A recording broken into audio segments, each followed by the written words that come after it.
I often get the question, what is the difference between present continuous and past continuous?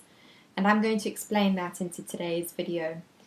This video is designed for conversational English students at any level and every level, as well as business English students. I'm going to explain to you the form and structure of the sentences, as well as when it's used, basic examples for conversation, and then examples for business English as well. Let's start with past continuous. What is the sentence structure?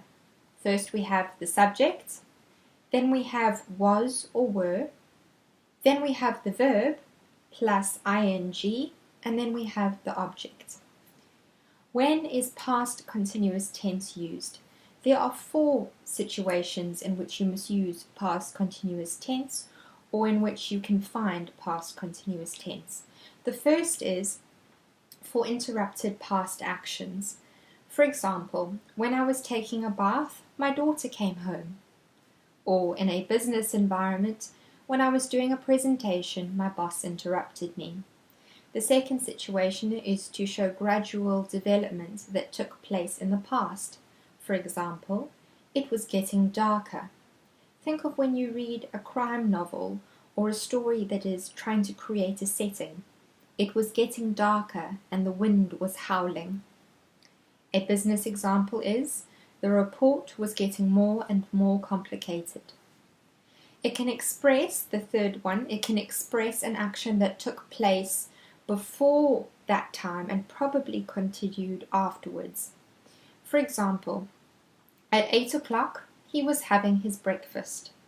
This implies that he was in the middle of breakfast at 8 o'clock.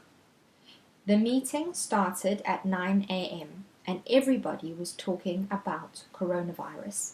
This implies that the meeting is still going on and that I can get to the meeting still on time. Number 4, we use past continuous tense in descriptions. Please note that this is not the same as having a combination between incorrect tenses. You can combine tenses together. And there is often a combination of past continuous tense with past simple tense with these descriptions. And we find them often, again, in storybooks or when we want to give a person a picture about what we're explaining. For example, when I woke up, the sun was shining and the birds were singing. A business example, when I arrived at work, the elevator was broken and my colleagues, the people I work with, were walking up the stairs in order to get inside. That's past continuous. What about present continuous? What is the form of a present continuous sentence? First, we have the auxiliary verb. Then we have the base form, which is adding ing afterwards. The auxiliary verb, which we're speaking about, is to be.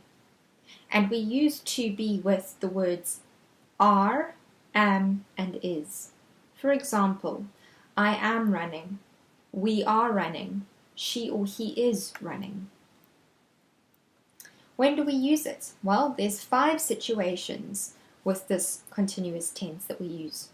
The first is when something takes place at a time when someone is speaking.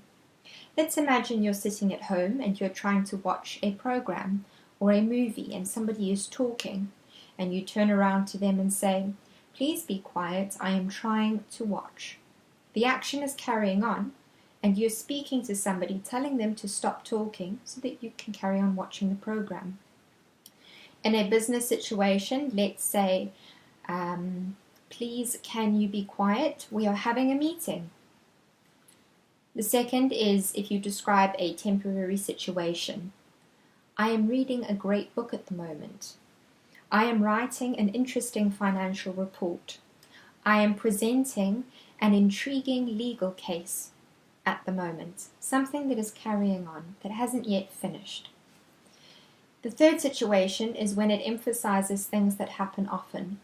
For example, he is always losing his phone. She always wins the case. setting the scene of background events for a present story. This is the fourth type that we use, present continuous tense. So I am sitting on the chair when John ran up and kissed me. Now don't be confused. Kissed is past tense, but you're describing it in present continuous tense to pull the listener in, to make them feel like they are there as if when it happened. Building that emotional connection, making your conversational English meaningful and correct. Another example is, so I was sitting at work and my boss came up to me and yelled at me for doing absolutely nothing. You're making the person experience what you went through so that they can feel the same emotions, and it's highly effective. The fifth example is when we can use it to talk about plans for the future. Now this is not future tense. If I say to you, the train is leaving at 9 p.m., the train leaves every Friday at that time. So it's not future tense because the train hasn't left yet. It is leaving at 9 p.m. and it leaves at 9 p.m. all the time on a Friday. Every time on a Friday. Another example in a business situation would be, the meeting is happening at 8 a.m. on Monday morning. If the meeting always happens at 8 a.m. on Monday morning, it makes sense to use that present continuous situation and sentence. I hope that this video was helpful. Please drop a comment in the box below and subscribe to my emails. And well done.